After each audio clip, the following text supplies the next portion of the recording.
રાજકોટ ભાજપમાં ટિકિટ ન મળતા કાર્યકરોમાં ક્યાંક અસંતોષ જોવા મળી રહ્યો છે। ઓબીસી સમાજમાંથી દાવેદારી નોંધાવનારા પ્રજ્ઞાબેન પીઠડિયા ભાવુક થતા દેખાયા। પ્રદેશ પ્રમુખ જગદીશ વિશ્વકર્માની હાજરીમાં સમગ્ર ઘટના બની।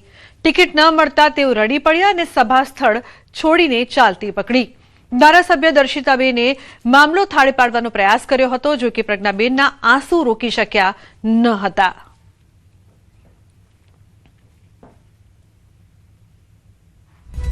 તો કચ્છના ગાંધીધામમાં યોજાયેલ જનસેવા સંકલ્પ કાર્યક્રમ દરમિયાન પ્રદેશ મહામંત્રી અનિરુદ્ધ દવે દ્વારા કાર્યકરો અને ઉમેદવારોને કડક સંદેશ આપવામાં આવ્યો। અનિરુદ્ધ દવેએ સ્પષ્ટ અને કડક સંદેશ આપતા જણાવ્યું હતું કે મેદાનમાં ઉતરીને કામ કરો, નહીં તો માઠા પરિણામ માટે તૈયાર રહો। તેમણે ગાંધીધામના તમામ ઉમેદવારોને 25 એપ્રિલ સુધીમાં દરેક બૂથના તમામ ઘરોમાં ઓછામાં ઓછી 3 વખત મુલાકાત લેવાની ડેડલાઇન આપી છે।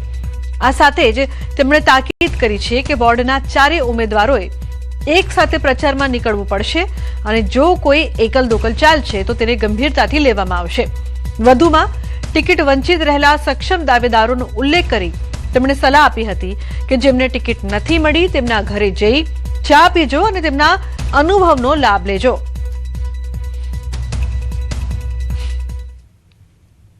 જેટલા પણ આપણા મતદારોના ઘર છે એ તમામ ઘર સુધી ચૂંટણી સુધીની 25 તારીખ સુધીમાં તમારે 3 વખત દરેક ઘર ઉપર ટકોરો મારીને વાતચીત કરવાની છે। થઈ શકે ચારેય નગરસેવકો સાથે રહેજો। ચારેય નગરસેવકોમાં ક્યાંય જો ક્રોસ થયું કે ક્યાં કરવાનો પ્રયાસ કર્યો ધ્યાનમાં આવ્યું તો ચોક્કસપણે આના ઉપર ધ્યાનમાં લેવામાં આવશે। આવું ક્યાંય હુંસાતુસી વ્યક્તિગત નહીં થવી જોઈએ।